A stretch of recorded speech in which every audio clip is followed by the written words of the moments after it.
porque tú eres mi Señor. No temo yo lo que el hombre hará, porque tú eres mi Señor.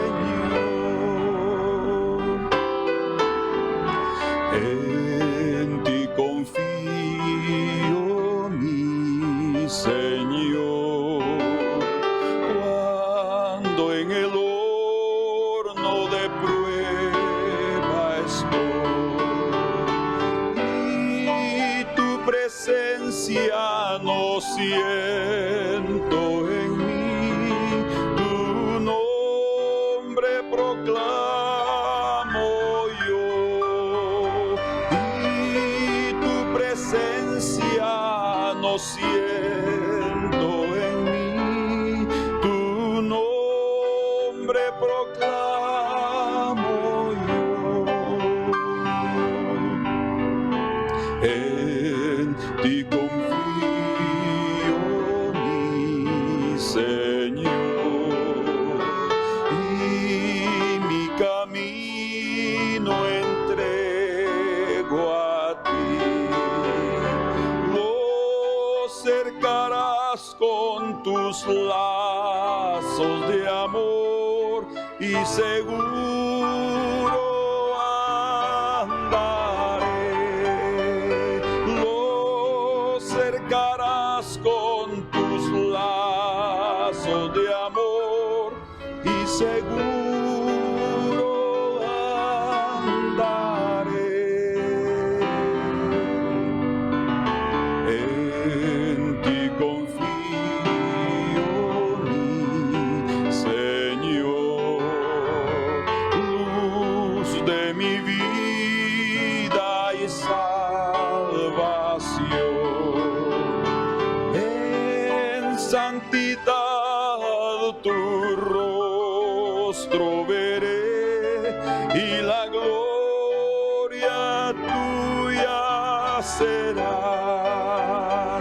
En santidad tu rostro veré y la gloria tuya será. Sí, oh Dios, nuestro anhelo es ver la obra terminada en nuestras vidas.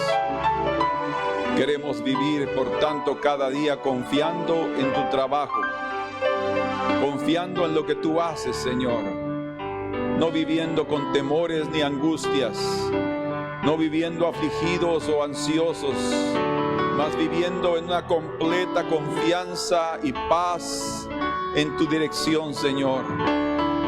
Señor, estamos en tus manos y de tus manos nadie nos arrebatará. Por tanto, no temeremos lo que nos pueda hacer el hombre. No temeremos cuando andemos en pruebas. No temeremos cuando nos sentimos solos, porque no lo estamos, Señor. Tú estás con nosotros. Por eso esta mañana decimos, confiamos en ti, Señor. Nos depositamos en tus manos.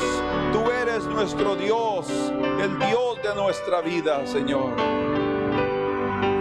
Oh, bendito sea tu nombre, Padre. Gracias en esta mañana. Sea tu nombre glorificado, Señor.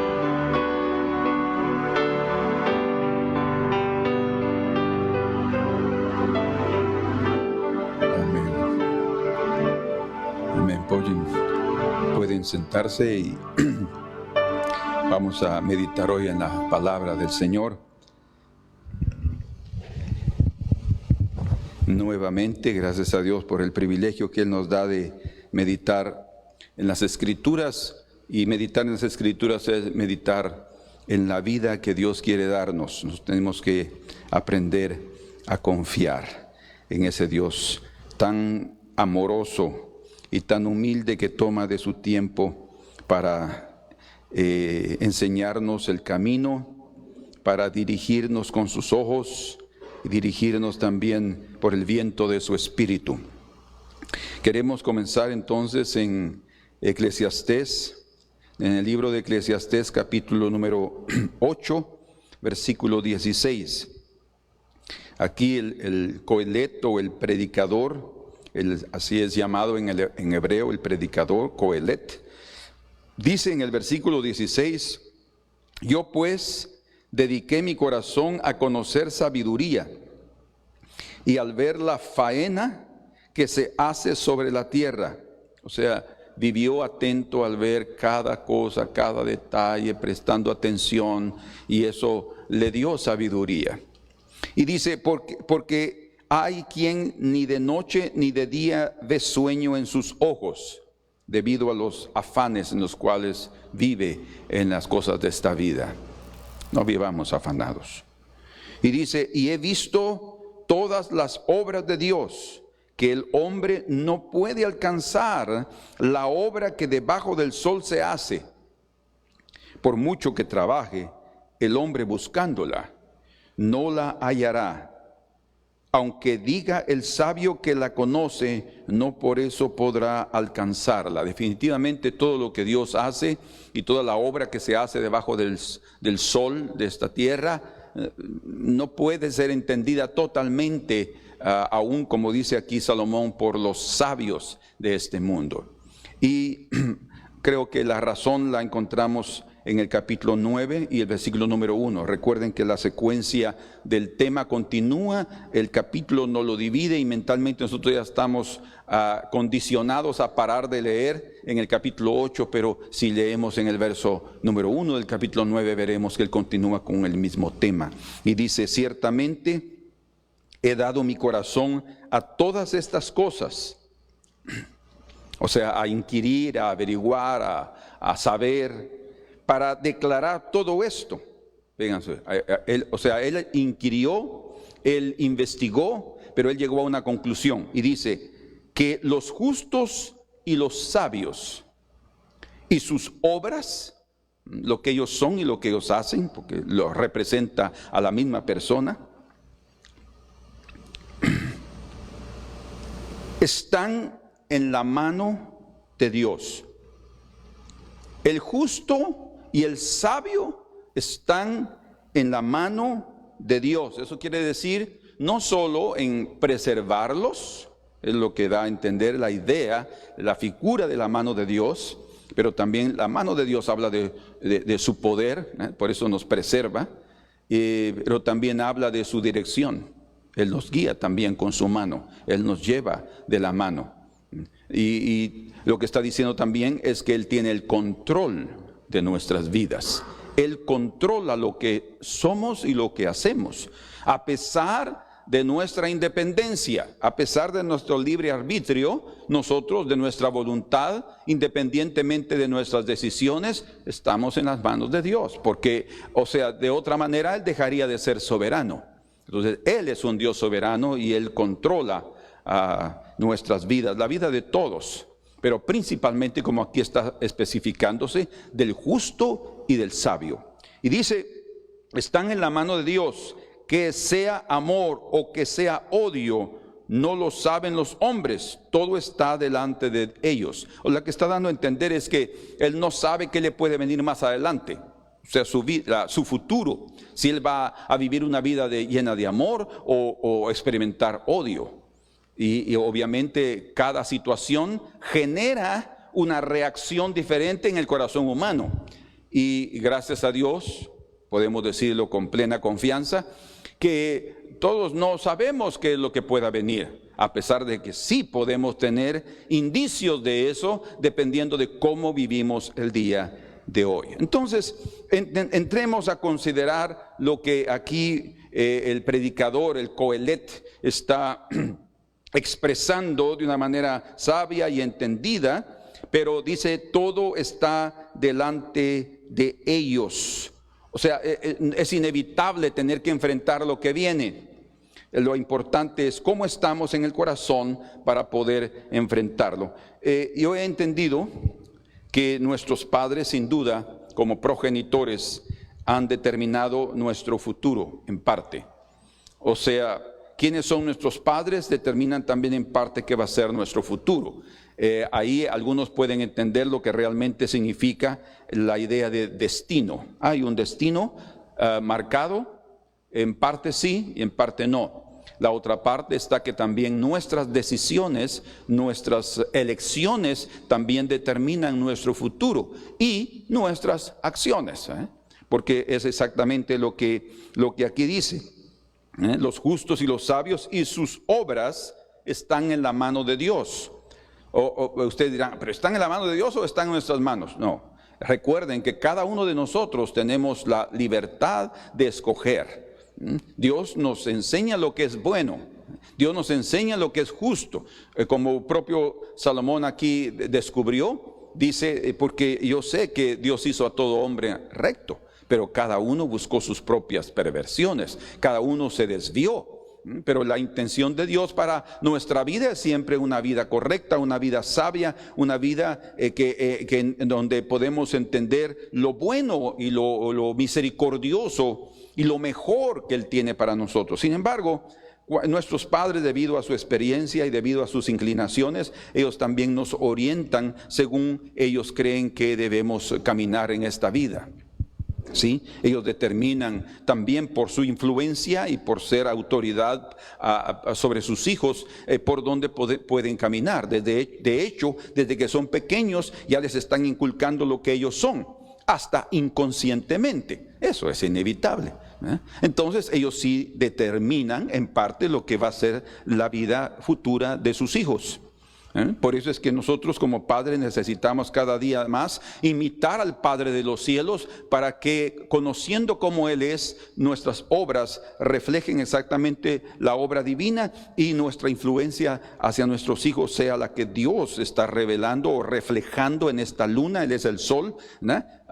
Para las estrellas, para la tierra, que son nuestros hijos, digámoslo en ese simbolismo. Entonces, ahora, además de eso, también las decisiones, porque un hijo sí tiene que estar sujeto a la autoridad, pero también hace sus decisiones. Y ustedes saben cómo es la vida. A veces los padres no consiguen detener en las decisiones de los hijos, principalmente cuando ya son adultos, mayores de edad, y ellos toman su camino. Entonces, a pesar de la influencia, también está la determinación y la elección de los hijos. Entonces, tanto la influencia de los padres como la determinación de qué camino quieren andar los hijos va a determinar su futuro. Otra cosa importante es la cuestión de la siembra y la cosecha. Nosotros vamos a cosechar lo que sembramos. Eso es inevitable. Si nosotros queremos saber cómo va a ser nuestro futuro, veamos claramente cómo estamos viviendo hoy. Hay una persona que se acercó a mí para pedir oración porque su vida física está en peligro, o sea, su cuerpo. Y ya entendió por la orientación médica que el problema es su alimentación y está en graves problemas. Y lo terrible es que debido a lo que ella es y sus obras, sus hijos viven igual. Ella está con un sobrepeso enorme. Sobrepeso, muy así, no es solo sobrepeso es algo así, y sus hijos están por el mismo camino, y es la alimentación, y ella sabe que tiene que cambiar su alimentación, y eso también tiene que cambiar en la vida de sus hijos, si no, cuando ella sienta, no va a conseguir detener ese mismo problema en la vida de sus hijos. Por eso es que es importante que nosotros imitemos al Padre y cambiemos no solo la cuestión de nuestra alimentación, de cuidar este cuerpo y de vivir idolatrando el cuerpo, no, es de vivir de forma correcta, de vivir de forma adecuada, y ahí también podemos nosotros contribuir. Entonces lo que nosotros hacemos hoy, nosotros con eso podemos tener indicios de lo que va a ser nuestro futuro. Indicios, ¿por qué? Porque claramente la ley, ese principio bíblico dice que nosotros cosechamos lo que sembramos. Entonces, si estamos viviendo con amargura, si estamos viviendo hoy con luchas, si estamos viviendo hoy con desunión, con contiendas, esas son semillas que nosotros sembramos y más tarde tendrá, como la parte financiera de la vida. Si estamos viviendo con deudas y con deudas y con deudas y metiéndonos a más deudas, cuando sintamos ¿qué es lo que va a venir? Los agiotas y las personas que prestan dinero van a venir sobre nosotros, y no hay en las instituciones de este mundo misericordia para aquel que está en esa situación. Entonces sí podemos tener desde el principio indicios, o sea, el Señor sí puede darnos indicios a nosotros de lo que va a ser nuestro futuro. Sin embargo, a pesar, como ya estamos concluyendo esta introducción, de la influencia de los padres, su experiencia y todos sus buenos y malos consejos, también las elecciones y decisiones del hombre son determinantes, pero a pesar de todo eso, últimamente nuestra vida está en las manos del Señor. Por eso es que nosotros necesitamos cada día decirle: Señor, escoge por mí. Señor, haz lo que sea tu voluntad conmigo. Yo no quiero andar en mis propios caminos. Señor, guíame. Y escuchen, Dios es fiel en responder esa oración. Él nos orienta. Ha sido mi oración: Señor, yo tengo deseos, yo tengo anhelos. Tuve y muchos anhelos que nunca se cumplieron, y ahora digo: Señor, muchas gracias. ¿Por qué? Porque Él nos orienta. O sea, a pesar de lo que hay aquí adentro, nosotros necesitamos decirle: Señor, pero lo que a mí me importa es lo que tú digas, lo que tú quieres para mí. ¿Por qué razón? No porque Dios quiera anular mi voluntad, porque Dios quiera anular mi vida, de ninguna manera. Sino tenemos que entender que lo que Él quiere para nosotros es siempre lo mejor. No lo bueno de este mundo, sino es un patamar diferente o un nivel diferente. Lo bueno y lo mejor. Lo bueno y lo mejor. Eso es lo que el Señor quiere para nuestra vida. Por tanto, tenemos que confiar en Él. Y como dice aquí, quisiera leer un pasaje que está en el libro de Primera de Crónicas, capítulo número 17. Está hablando ahí sobre el pacto que Dios hizo con David. Y llegó el profeta Natán, que era su amigo. Llegó con él a estar en comunión, y entonces yo voy a resumirlo. David le dijo que él quería construir el templo, una casa para Dios, la casa de Dios, el templo.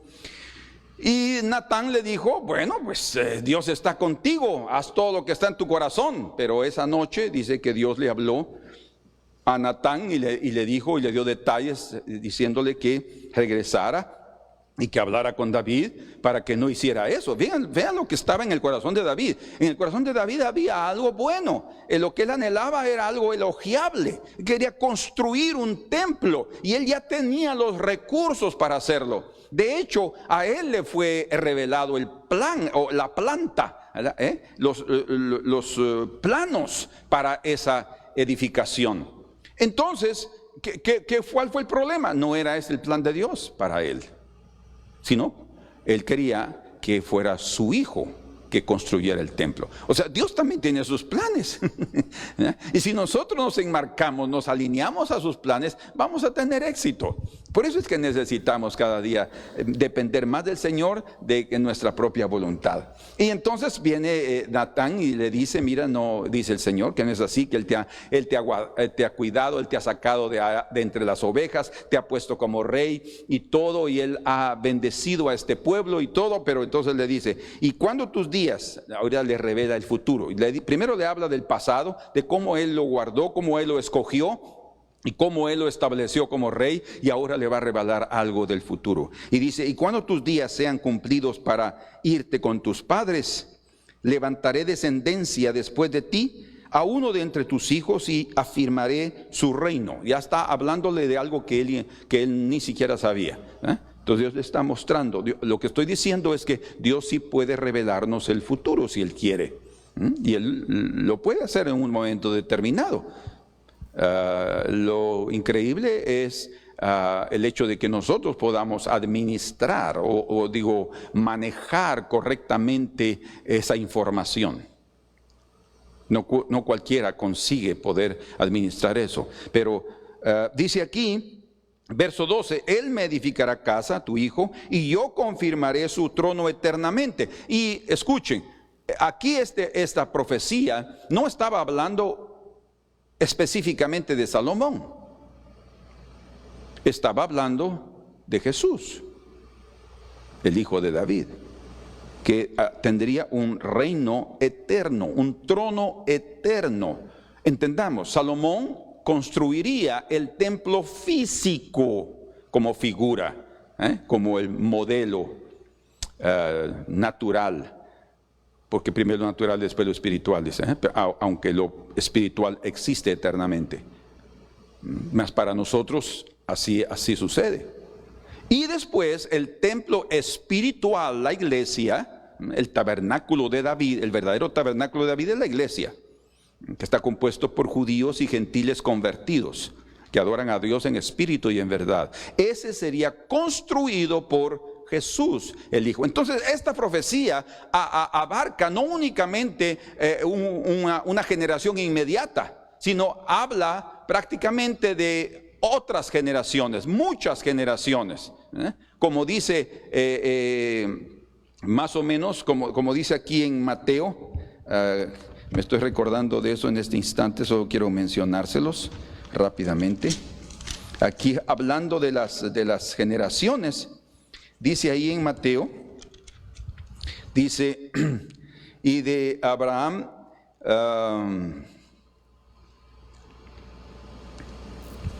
vamos a ver aquí.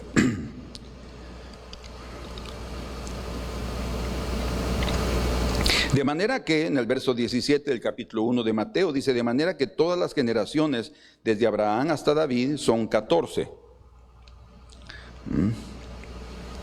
Desde David hasta la deportación a Babilonia, 14, y desde la deportación hasta Cristo, 14, o sea, 14 más 14, 28. O sea, estaba hablando de 28 generaciones de David hasta Cristo. Imagínense, lo que estoy diciendo es que él estaba revelando el futuro a David de lo que él haría, no solo natural, sino principalmente espiritual. Y dice, verso 13, yo le seré por padre y él me será por hijo, y no quitaré de él mi misericordia como la quité de aquel que fue antes de ti, está hablando del rey Saúl, sino que lo confirmaré en mi casa y en mi reino eternamente, y su trono será firme para siempre. Conforme a todas estas palabras, conforme a toda esta visión, así habló Natán a David. Entonces Natán cumplió la misión. Él se dio cuenta que se adelantó al decirle que hiciera lo que quisiera.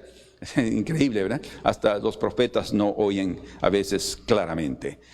Piensan que ya tienen una palabra. Cuidado con eso, porque solo Dios tiene la última palabra. Por eso dice, nuestra vida depende de nuestros padres, de nuestras decisiones, pero últimamente depende de la mano de Dios, de la decisión, de la dirección, del control, del gobierno precioso y poderoso y sabio de nuestro Dios. Entonces, después de eso, después de que Natán se fue, entonces David vino y entró a la presencia del Señor a orar. Y dice él ahí, verso 16, y entró el rey David y estuvo delante de Jehová y dijo, Jehová Dios, ¿quién soy yo? Oigan qué precioso. ¿Y cuál es mi casa para que me hayas traído hasta este lugar? O sea, él reconoce que no era nadie, Dios fue el que lo levantó. Ese es el espíritu que se necesita de una persona que va a ser levantada, el espíritu de humildad, porque de otra manera el orgullo va a ser su mayor enemigo, su propio orgullo lo va a destruir. Verso 17, y aún esto, oh Dios, te ha parecido poco, pues que me has hablado de la casa de tu siervo. La casa está hablando de su familia, de su descendencia.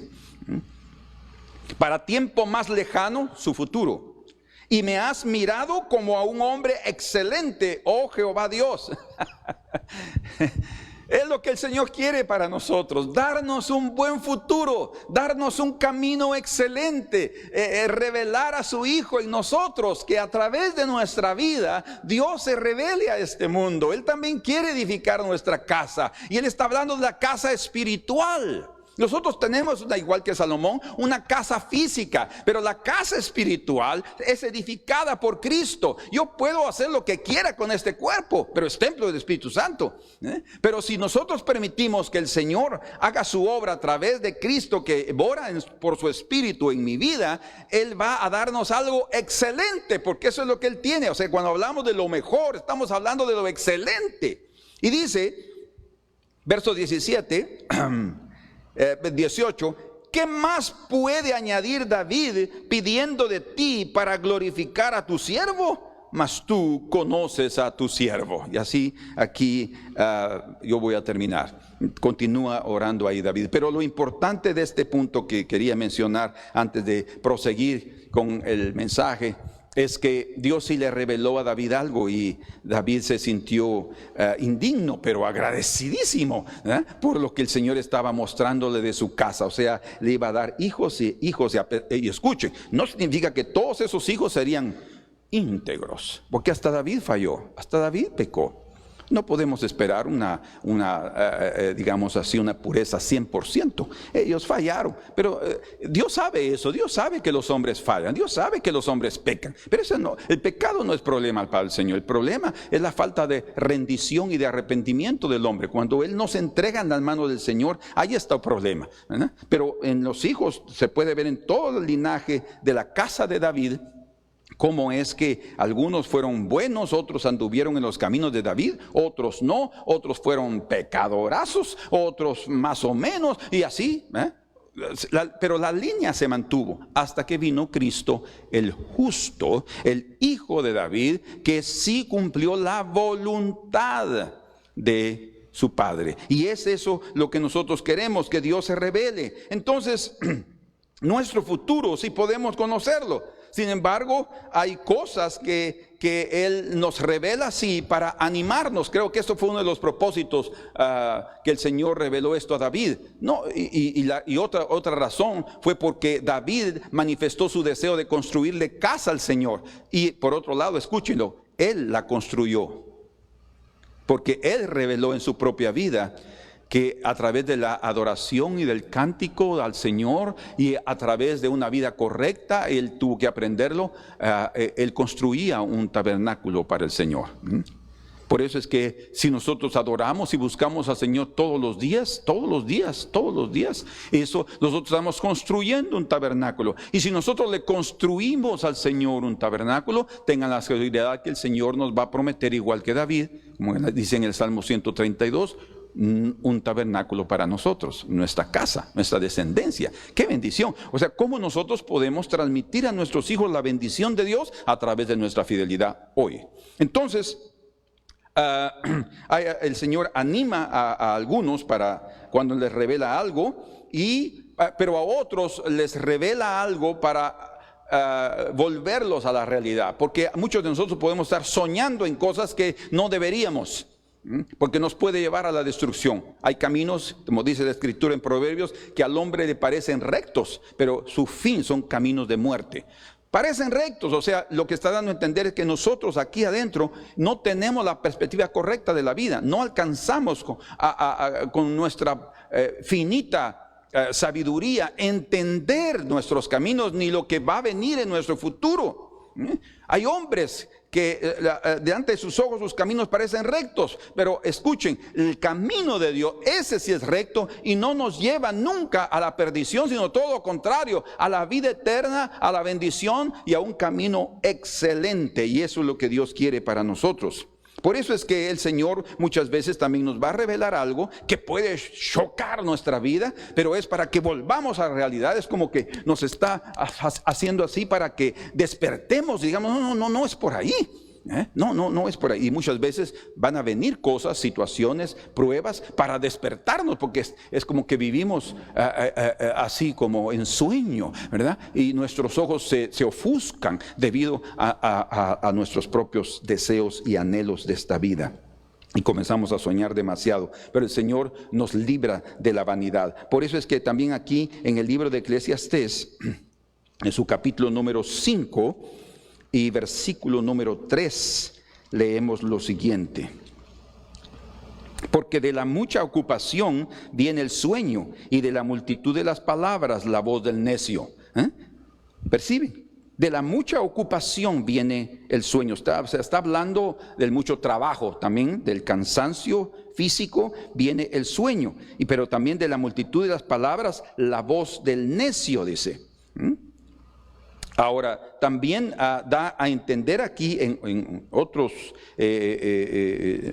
otras versiones de la Escritura, que dice, porque como en la multitud de los sueños hay vanidad. O sea, lo que está diciendo también es que la vanidad viene a través de estar soñando. No solamente viene el sueño físico como fruto del cansancio físico, o sea, del mucho trabajo, sino también está hablando de la vanidad de los sueños a través de estar pensando en tantas cosas y anhelando tanto asunto. La mayoría de nosotros vamos a enfrentar entonces en la vida cosas que no nos serán reveladas, pero a la mayoría de los hombres vamos a reaccionar de diferente manera de esas cosas que nos son reveladas. Con antecedencia nos serán dicho, con anticipación nos serán dichas esas cosas, y nosotros no sabemos realmente cómo va a ser nuestra reacción. Puede llevarnos a un tiempo de benaventura, de bendición, de bienaventuranza, o también a un tiempo muy difícil. Pero nuestro corazón no va a conseguir administrar el futuro como nosotros nos gustaría. Por eso es que muchas veces el Señor no revela, generalmente no lo hace. Nosotros no lo vamos a saber.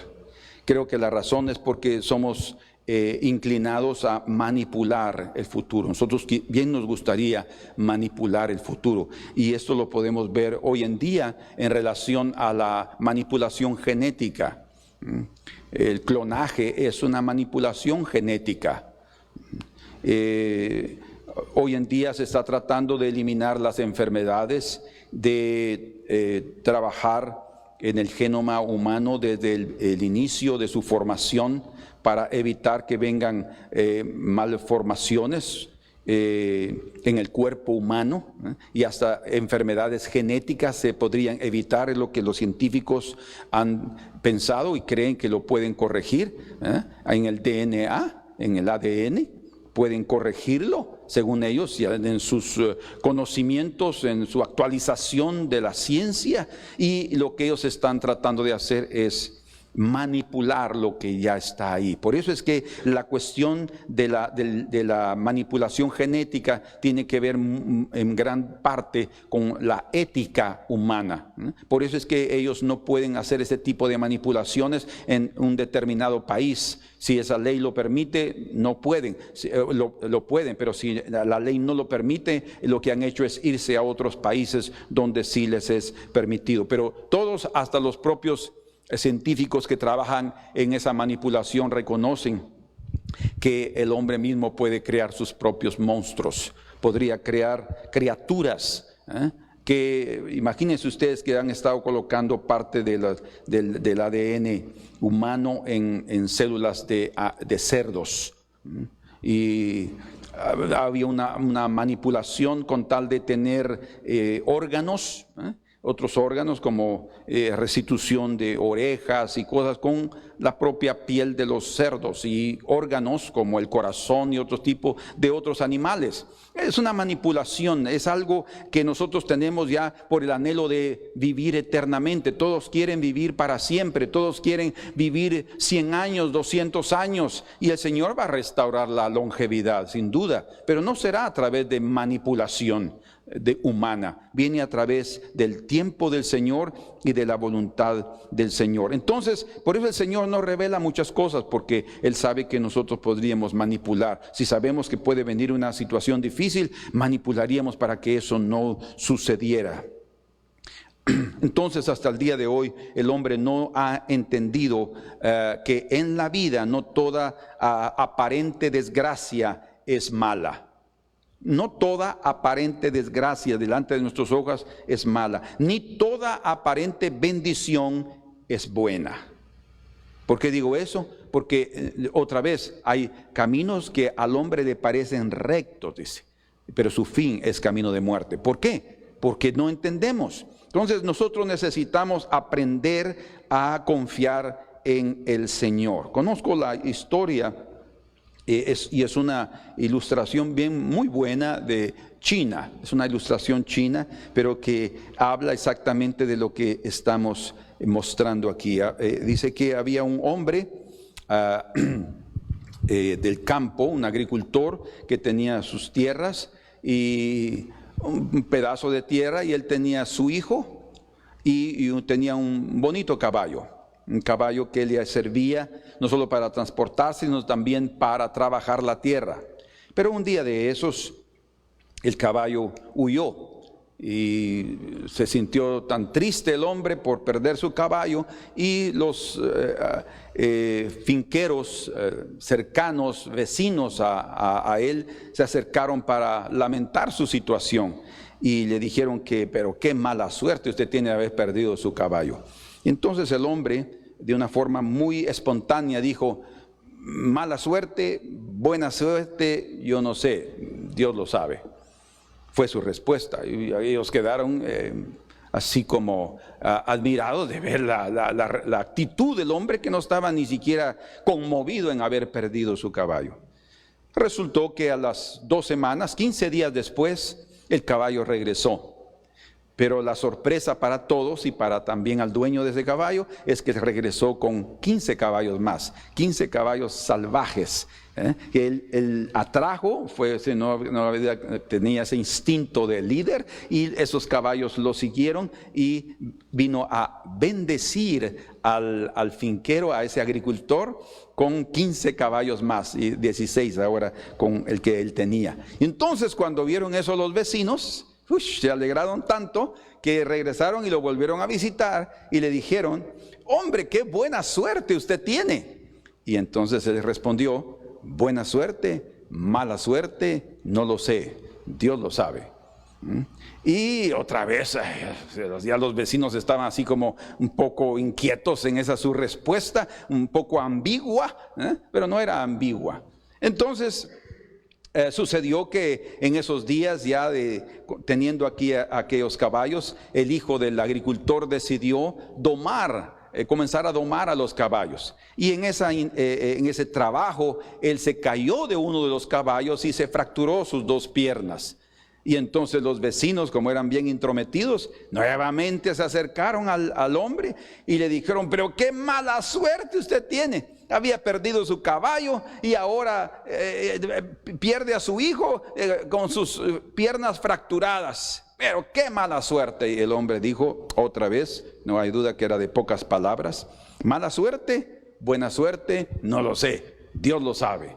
O sea, no hay duda también que él entendía que la vida en sí está en las manos de Dios. No importa lo que suceda, aunque sea una bendición o una desgracia. Es lo que estamos diciendo, que no toda aparente desgracia es mala, ni toda aparente bendición es buena. Entonces, ¿qué sucede? ¿O qué sucedió? Resulta que en esos días se inició una guerra en China. Entonces todos los jóvenes de las familias fueron llevados para ser parte del ejército, y todos en aquella aldea, aquellos que eran agricultores, estaban tristes y llorando porque todos sus hijos habían sido llevados para la guerra, para ser parte del ejército. Y entonces otra vez los padres de esos jóvenes se acercaron a aquel chino y le dijeron: qué suerte usted tiene, que cabal no se pudieron llevar a su hijo porque tenía sus piernas fracturadas. Y el hombre dijo: buena suerte, mala suerte, quién sabe, Dios lo sabe. Entonces, ¿qué es lo que esto nos enseña? La moraleja de esta ilustración es que nosotros tenemos que aprender a confiar en Dios, no importando que exista una aparente situación que nos está trayendo dolor en este momento, una enfermedad, alguien se quebró una pierna, alguien le sucedió tal situación, un accidente o una pérdida de empleo, alguna cosa que nosotros siempre la vemos como desgracia. Aprendamos a confiar en el Señor, aprendamos a que estamos en las manos del Señor, aprendamos lo que el sabio Salomón, el Coelet, entendió, el predicador. Tanto el justo como el sabio están en las manos de Dios. Tú y yo también estamos en las manos de Dios, y nada de lo que nos suceda va a venir a ser una desgracia, una desventura, algo que va a arruinar nuestra vida. No sabemos.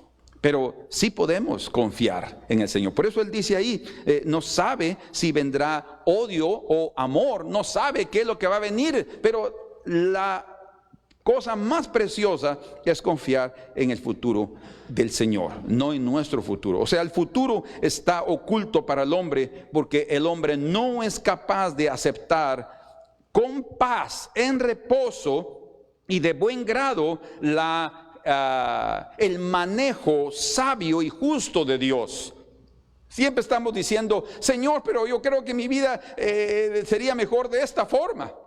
O sea, queremos intervenir con nuestras emociones, sentimientos y anhelos personales, y permítanme decirlo entre comillas, carnales, porque es lo que nosotros anhelamos de este mundo, porque nuestros ojos y nuestro corazón están metidos en las cosas de esta vida. Pero cuando vemos la ciudad que está más allá de esta vida, entonces podemos descansar y decirle, Señor, haz lo que quieras con nosotros.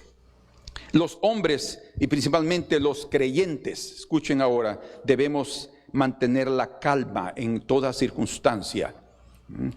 Mantener la calma.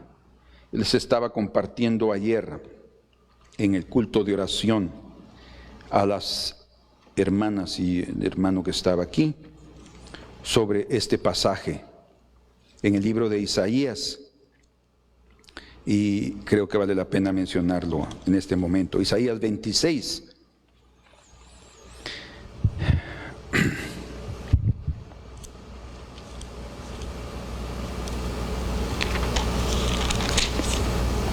Dice, es un pasaje precioso, uno de mis favoritos aquí en el libro de Isaías. Dice, verso 3, tú, hablando del Señor, guardarás en completa paz a aquel cuyo pensamiento en ti persevera, porque en ti ha confiado.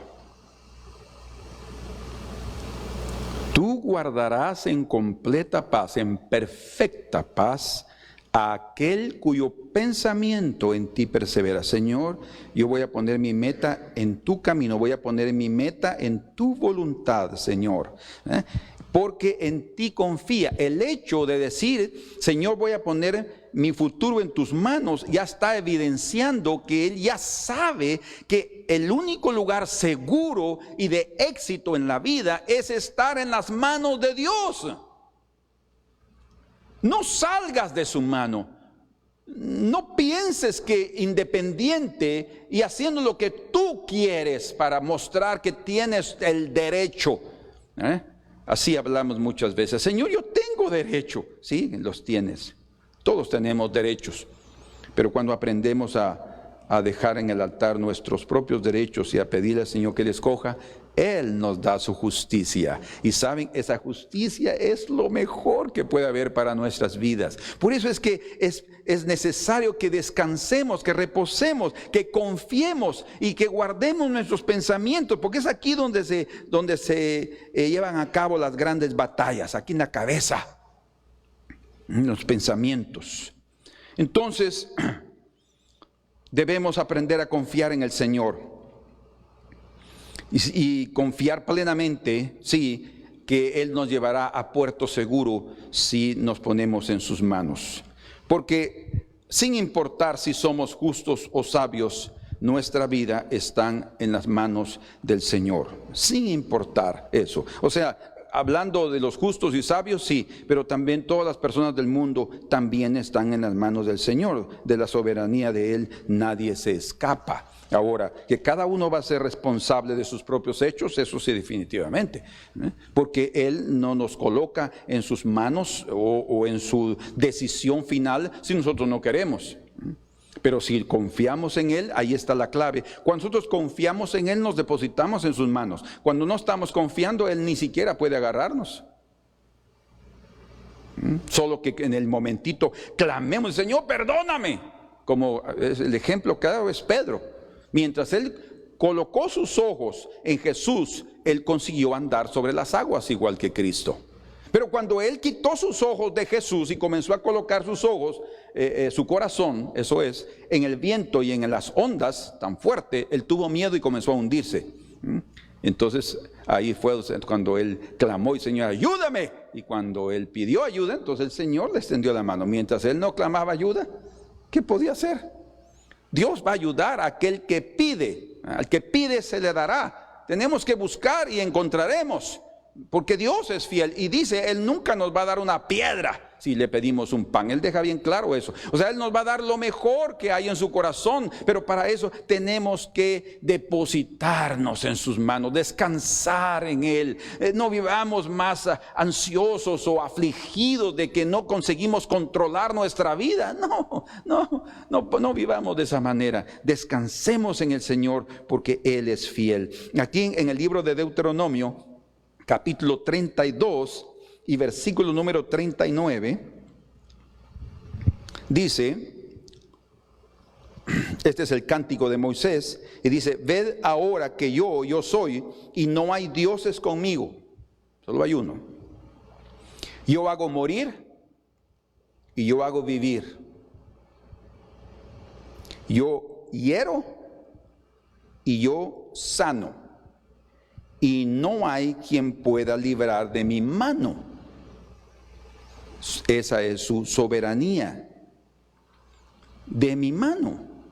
Bien, Nehemías expresa cuando él, en el libro de Nehemías, varias veces, y era sin duda su frase favorita, de decir que él estaba bajo la mano del Señor, siendo dirigido por la mano de Dios, por la buena mano de Dios, decía Nehemías. Yo soy dirigido por la buena. Y cuando sucedía lo que él esperaba y lo que él había orado al Señor, y dice, fuimos guiados por la buena mano de Dios. Dios tiene su mano extendida.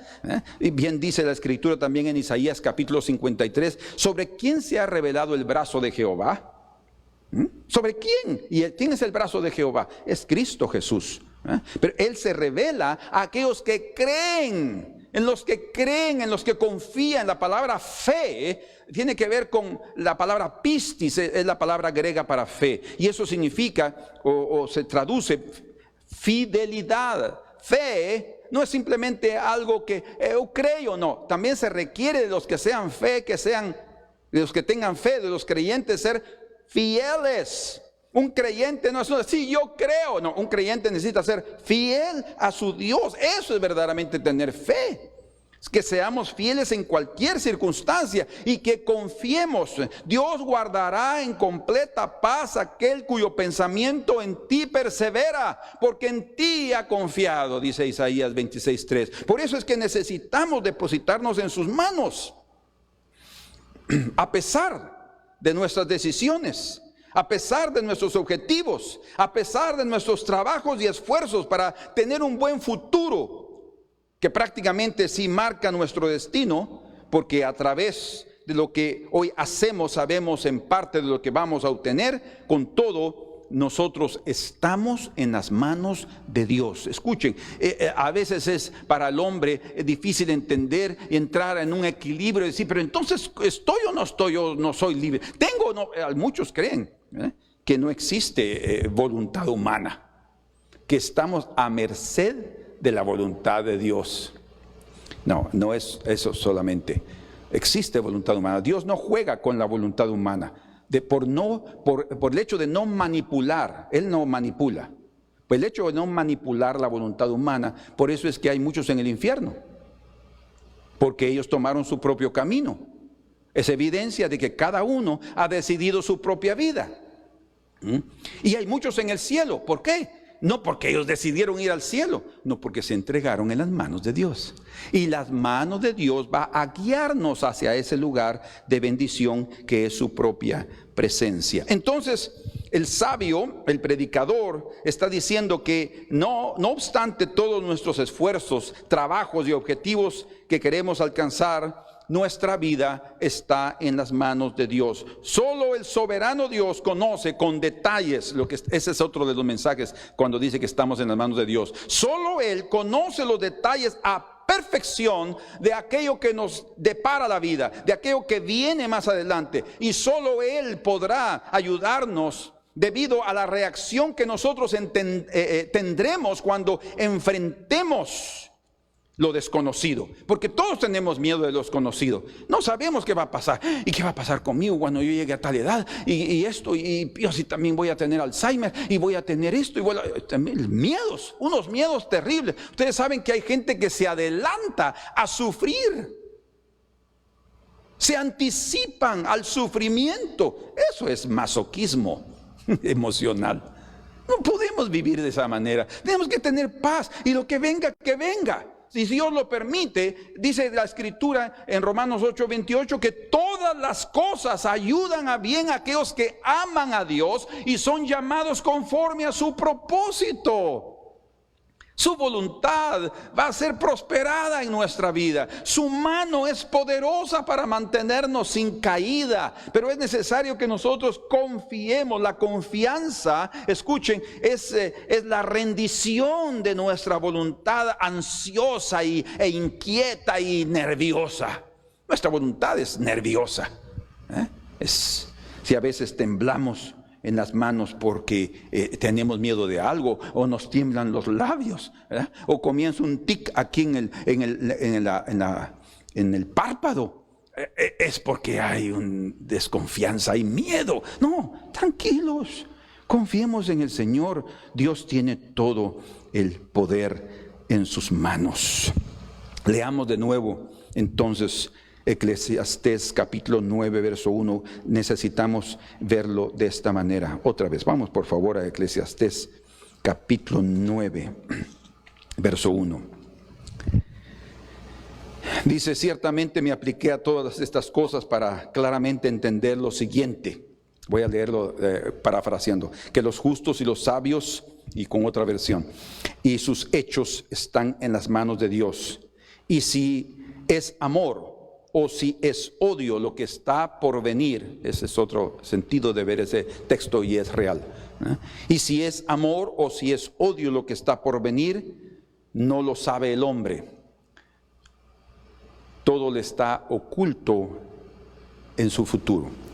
Entonces, a pesar de nuestra ignorancia del futuro, a pesar de que no lo sabemos, Dios tiene control de nuestra vida, porque Él sabe el futuro. Él es el que era y el que ha de venir. Lo que está diciendo es el que, como aprendimos el yo soy, Él vive en la eternidad, el que existe por sí mismo, el autosuficiente. Él es el único, y Él es el único que puede sostenernos en medio de nuestro presente y habernos bendecido en el pasado.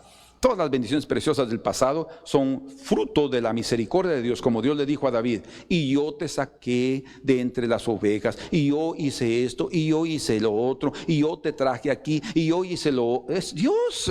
Y David está diciendo: sí, Señor, y es verdad, y ahora puedo recordarme de cada situación. Tú has sido benevolente conmigo. Ese es el Dios a quien servimos. Hermanos, descansemos en el Señor.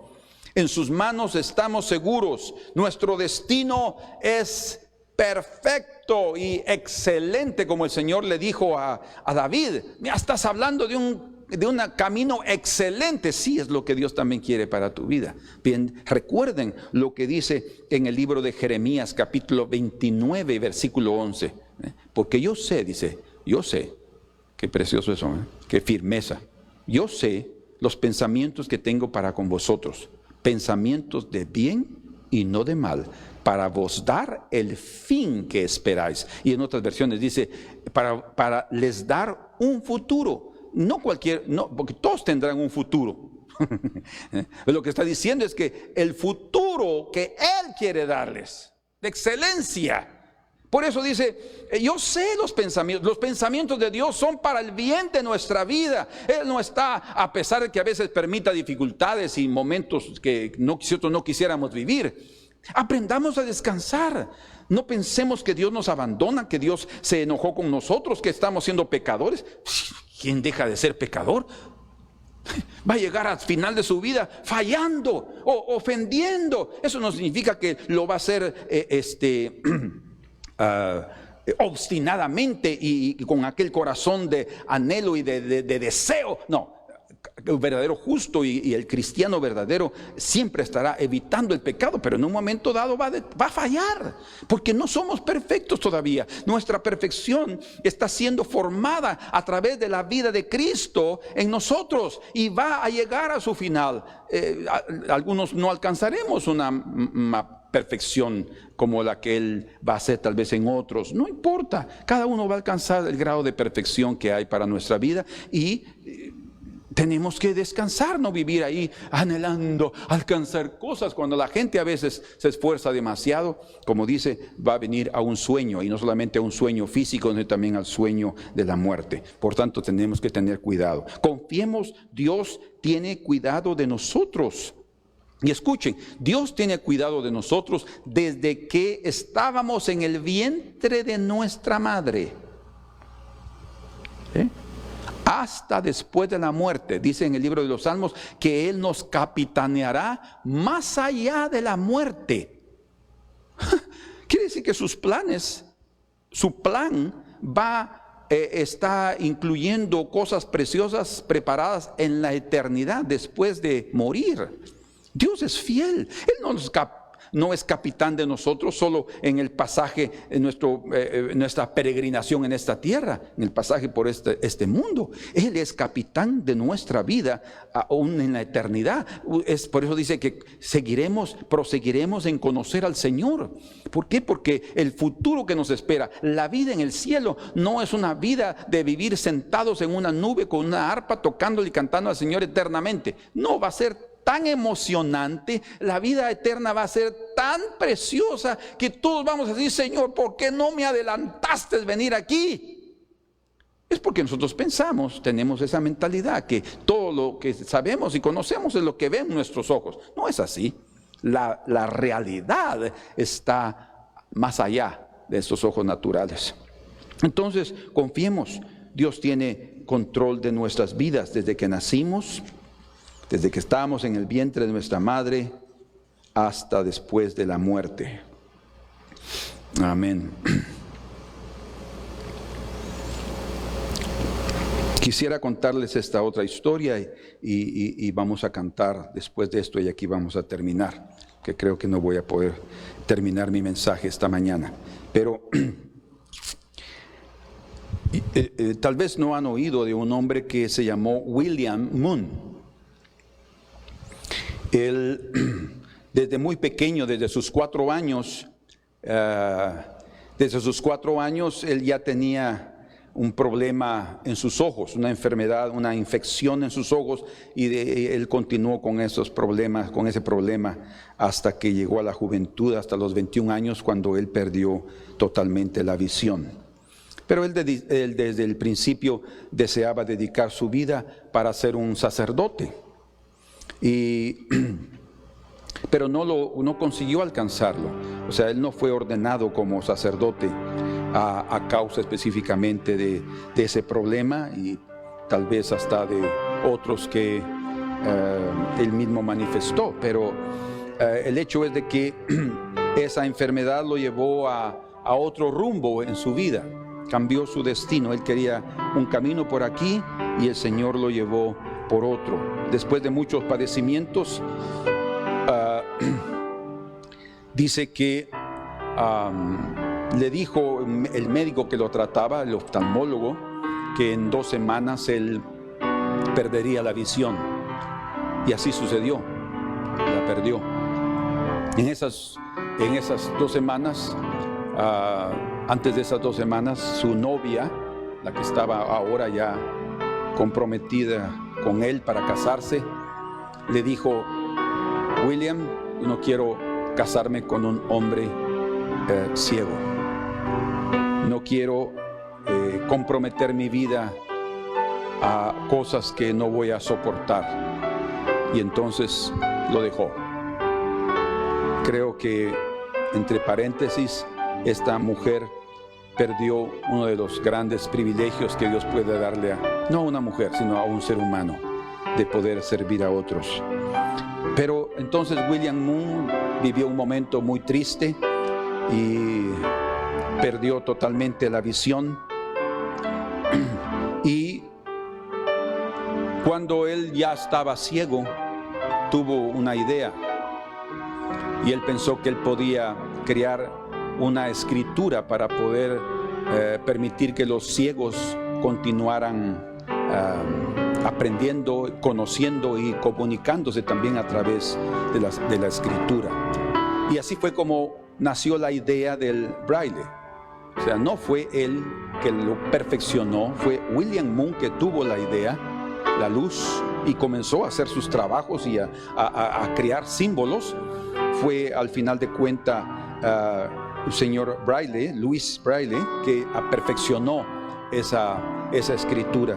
Pero fue Moon, cuando él aceptó, William Moon, cuando aceptó su condición, y él tuvo un corazón, él era un creyente, amaba a Dios. Entonces él comenzó a hacer cosas que no solo lo bendijeron a él, sino también comenzó a bendecir a otras personas. Podemos decir entonces que esa aparente maldición se convirtió en una bendición, no solo para él, sino para muchas personas hasta el día de hoy. Hay tantos libros escritos en braille para que las personas puedan aprender. Hoy en día ya hay universidades y ellos crecen y caminan, y ustedes pueden ver a la gente andando en la calle hasta solos. ¡Qué impresionante! Pero Dios es el que puede operar en nosotros por su buena voluntad, el querer y el hacer. Veamos un privilegio en todo lo que el Señor nos da. No lo veamos como una desgracia. No toda desgracia es mala, ni toda bendición puede ser buena. Tenemos que tener cuidado en nuestro corazón. No importa que venga sobre nosotros, no debemos avalarnos, no debemos desanimarnos. Debemos confiar en Dios, porque Él sabe lo mejor para cada uno de nosotros. Y cuando nosotros aceptamos de buen grado su voluntad, podemos sin duda aceptar su propósito en nuestra vida y ayudar grandemente, no solo a nosotros mismos, sino a otros que pasarán también por las mismas circunstancias y penas como William Moon lo hizo. Amén. Colóquense de pie y cantemos al Señor. En tus afanes y en tu dolor, Dios cuidará de ti. Vive amparado en su inmenso amor, Dios cuidará de ti. Dios cuidará de ti, y por doquier contigo irá. Dios cuidará de ti, nada te faltará. Si desfalleces en tu labor, Dios cuidará de ti. Si ves peligros en derredor, Dios cuidará de ti.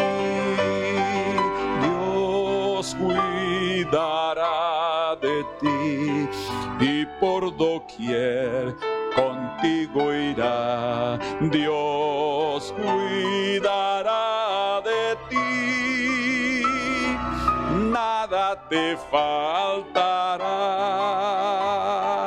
Nunca en la prueba sucumbirás, Dios cuidará de ti.